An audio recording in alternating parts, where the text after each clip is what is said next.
வணக்கம் அரியலூர் மாவட்ட மக்களே. நம்ம அரியலூர் அரசு பள்ளியில் படித்து எஸ்டிஐடி ஹாஸ்டல்லேருந்து ஒரு நேஷ்னல் லெவலில் கோல்டு மெடல் வாங்கிட்டு வந்திருக்க தம்பிக்கிட்ட தான் பேச போகிறோம்.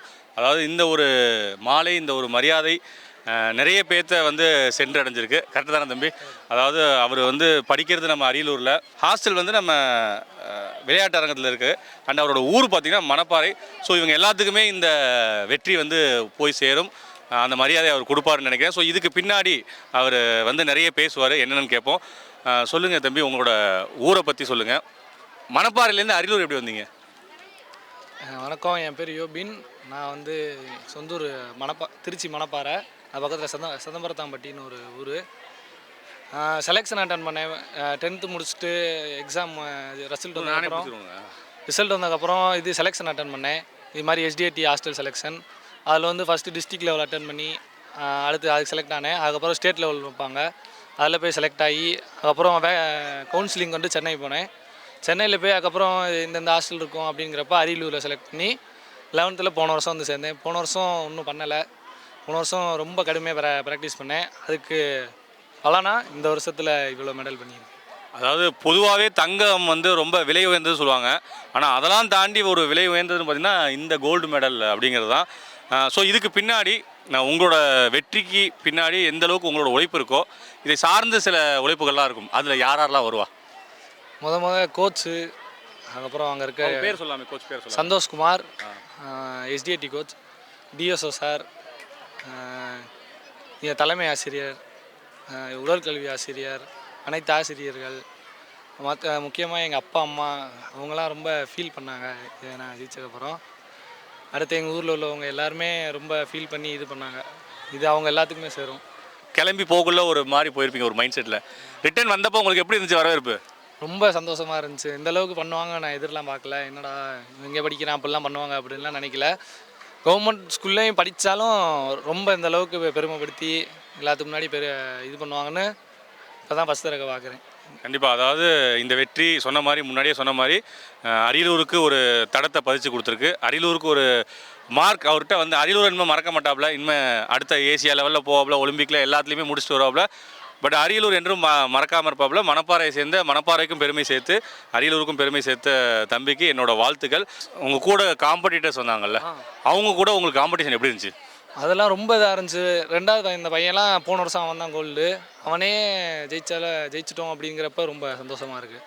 ரொம்ப ஸோ உங்களோட அடுத்த டெஸ்டினேஷன், அதாவது உங்களோட இலக்கு என்ன நெக்ஸ்ட்டு? ஒரு Asian game, south Asian game, Olympic, அது மாதிரி போய் இந்தியா காண்டி மெடல் பண்ணி எல்லா தமிழ்நாடு எல்லாத்துக்குமே மெடல் பண்ணி தரணும்னு எனக்கு ரொம்ப ஆசையாக இருக்குது. அதை கன்ஃபார்ம் நான் நிறைவேற்றுற உறுதுணையாக எல்லாத்துக்கும் ரொம்ப நன்றி. இந்த மாதிரி வெற்றிகளை பார்க்கக்குள்ள கண்டிப்பாக சுற்றி இருக்க எல்லா பசங்களும் நம்மளும் இதெல்லாம் ட்ரை பண்ணியிருக்கலாமே அப்படிங்கிற ஒரு ஏக்கத்தையும் ஒரு தாக்கத்தையும் உருவாக்கும்னு நினைக்கிறேன். ஸோ அந்த மாதிரி எல்லாத்துக்கும் ஒரு மோட்டிவேஷனாக இருந்த யோபின் அவர்களுக்கு அரியலூர் வைப் சார்பாக, எங்களோட ஃபாலோவர் சார்பாக ஒரு நன்றிகளை தெரிவித்துக்கிறேன், வாழ்த்துக்களையும் தெரிவித்தேன். நன்றி நன்றி. பல வீரர்கள் வீராங்கனையை நீங்கள் பார்த்துருப்பீங்க. தம்பியை பற்றி சொல்லுங்கள். தம்பி போன வருஷம்தான் என்கிட்ட வந்தா. வரும்போது அந்தளவுக்கு ஒன்றும் பர்ஃபார்மன்ஸ்லாம் இல்லை. பட் ஃபிசிக்கலி நல்லா ஒர்த்தபுளாக இருந்தான்.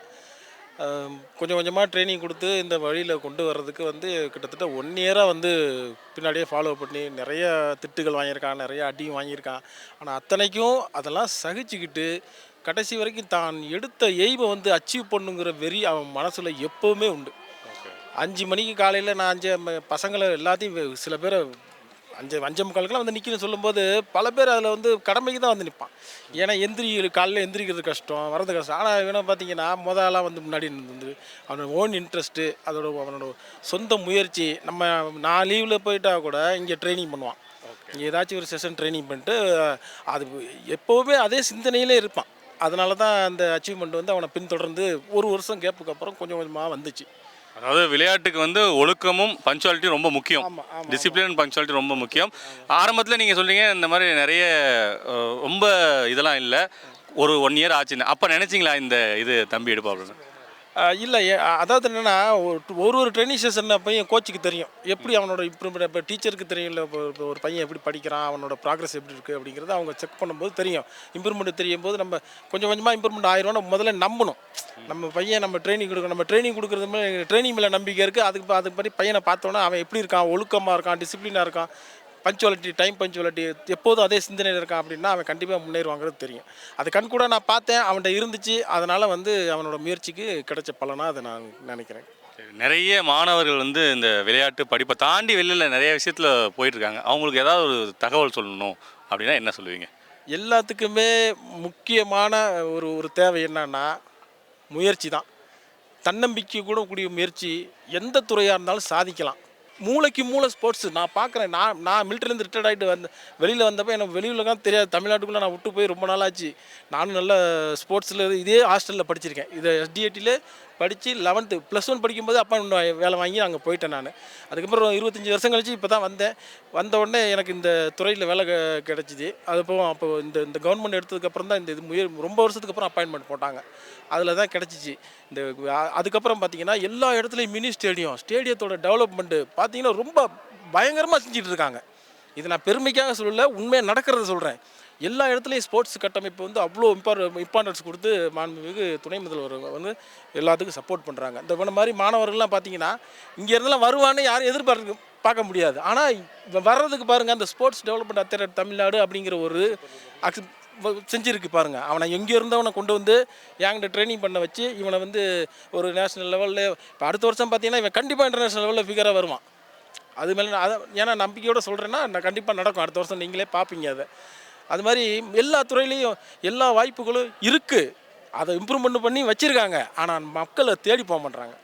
அதை நம்ம விழிப்புணர்வு ஏற்படுத்தினாலும் சில பேர் அதை வந்து அதாவது என்னன்னா சீரியஸாக எடுக்கிறது இல்லை. நான் இந்த ஸ்கூலுக்கு இதே இடத்துல வந்து தான் சொன்னேன். இந்த மாதிரி நான் கோச்சாக இங்கே போஸ்டிங் ஆகியிருக்கேன். இந்த மாணவர்கள் எல்லாத்துலேயும் சொன்னேன், வாங்க ப்ராக்டிஸு கவர்மெண்ட்டு ஃப்ரீயாக கொடுக்குற ட்ரைனிங்கை பயன்படுத்திக்கங்க, முன்னேறலாம் அப்படின்னு சொல்லிட்டு தான் போனேன். அதுக்கப்புறம் 3-4 டைம் டெய்லி அப்பப்போ வந்து சொல்லிகிட்டே இருந்தேன், யாரும் வரல. ஆனால் இப்போ பாருங்கள், இதே ஸ்கூல்லேருந்து இந்த பையன் பண்ணியிருக்கும்போது இவனோட மாரலை எடுத்துக்கிட்டு இப்போ கூட 2 பேரும் வந்து என்கிட்ட சொல்லிட்டு போனானுங்க, சார் நான் வருவேன் சார், கண்டிப்பாக வருவேன் சார், உங்களோட ப்ராக்டிஸ் வருவேன் சார் சொல்லிட்டு போகிறேன். இந்த மாதிரி தான் ஸ்போர்ட்ஸ் இது பண்ணோம். ஸ்போர்ட்ஸ் மட்டும் இல்லை, படிப்புலையும் சிறந்து விளங்கணும்னா விடாமுயற்சி, தன்னம்பிக்கை. அதுவும் இல்லாமல் பெரியவங்களை மதிக்கணும். ஆசிரியர்களை அவங்கள மரியாதையோட அவங்க சொல்கிறது பேச்சுக்கு கேட்டு நடந்தோம்னா கண்டிப்பாக நம்ம வாழ்க்கையில் வெற்றி நிச்சயமாக கிடைக்கும் சார். அது ஐயா என்ன சொல்கிறாருன்னா, முயற்சிகள் தவறலாம், முயற்சிக்க தவறக்கூடாது அப்படின்னு சொல்கிறாரு. ஸோ ரொம்ப நன்றி. அவங்க எல்லாத்துக்குமே வாழ்த்துக்கள். Thank you so much.